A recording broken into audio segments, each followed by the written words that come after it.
Okay, imagine this. A world where how easily you can move around, live and work wherever you want, isn't just about your passport. It's Mm. actually tied to your investment portfolio. Right. And for the super rich, especially folks big in crypto, this wasn't some dream. It was real. Well, until recently. It really was.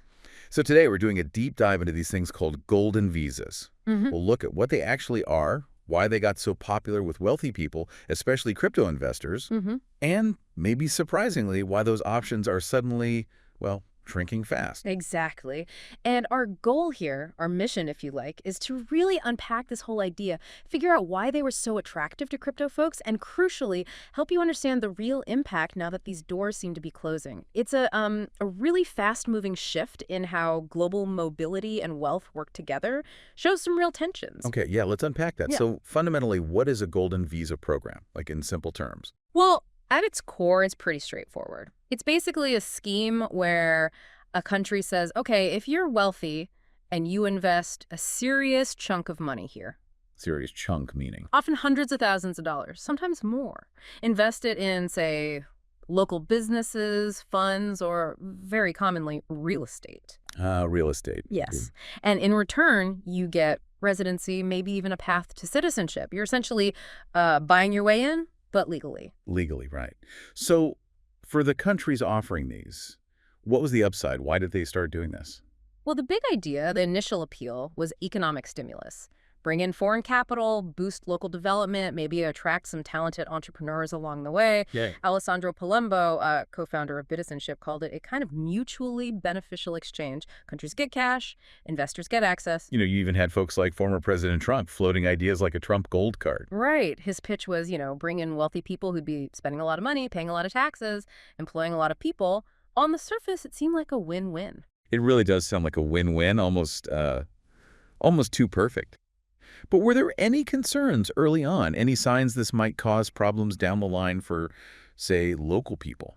That's a really good question, because while that immediate injection of cash looked great, especially maybe for smaller countries, the long-term effects weren't always thought through. Tying visas heavily to something like real estate, for example, that planted the seeds for issues later on, like distorted housing markets. Okay, so that's the country's angle. What about the investors? What was pulling them in beyond just, convenience? Did these visas solve a specific problem for them? Oh, absolutely. For the investors, it was really about options. Gaining residency rights quickly, sometimes even a clear path to a second passport, meant massive flexibility, more choices about where to live, where to work, where to keep their assets. It enhances their global mobility significantly. And that seems tailor-made for certain types of wealth. Precisely. Especially digital wealth, assets not tied to one place. Which brings us right to the crypto connection. Why were these golden visas particularly appealing to crypto investors? What made them different? Well, think about the typical profile of a, let's say, successful crypto investor. Often young, very wealthy, very mobile, maybe already living a kind of decentralized life. They're looking for maximum flexibility, sure, but also, crucially, favorable regulatory environments for their crypto assets.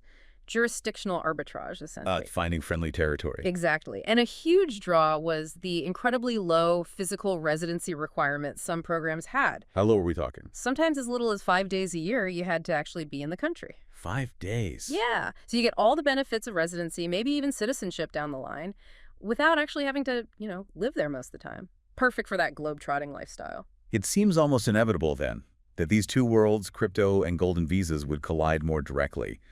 Did we actually see programs start integrating crypto itself?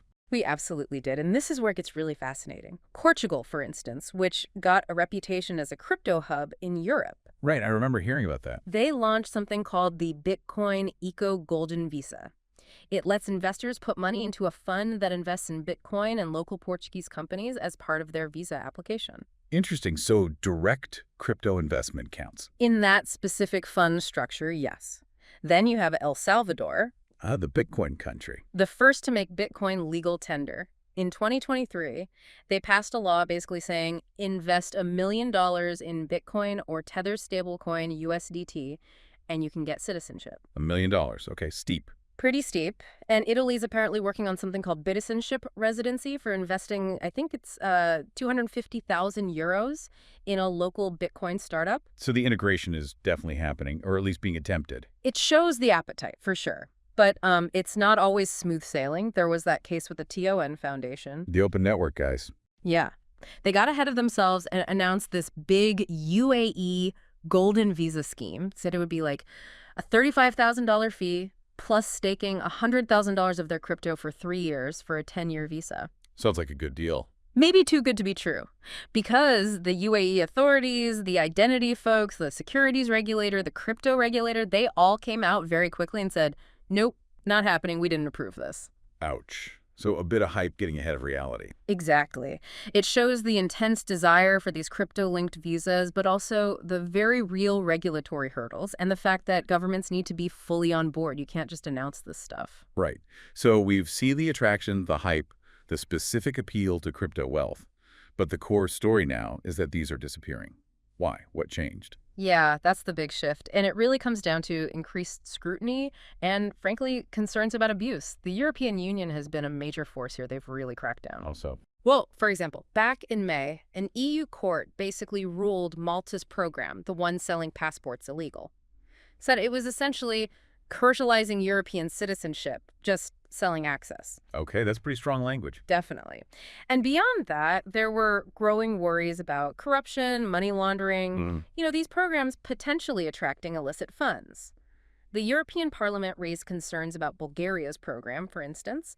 Reports suggested many beneficiaries were from places like China, Russia, the Middle East, raising red flags. So security and financial crime concerns. Big time. But it wasn't just that. There were also direct economic consequences for locals. Like the housing issue you mentioned. Exactly. Yeah. Spain is the key example here.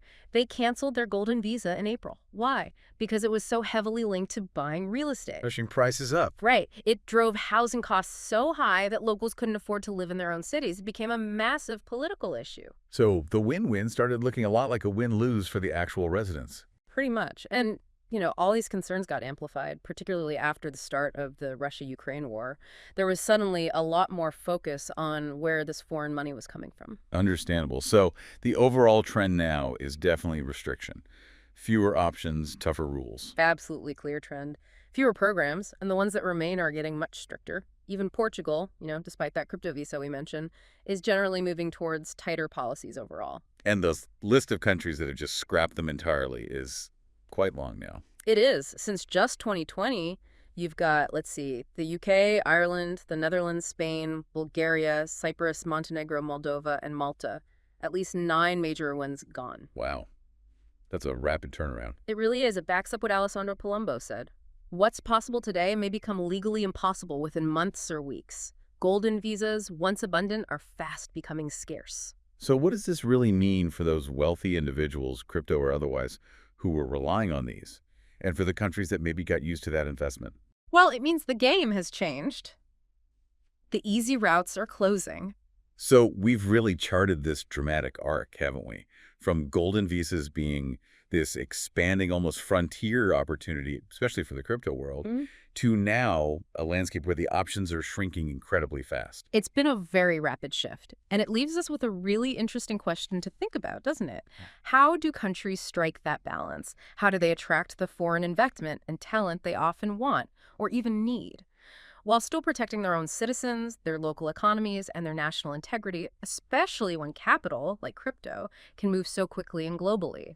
It's this ongoing dance between welcoming global wealth and maintaining national control, and the whole golden visa story is just, one really revealing chapter in that much bigger narrative.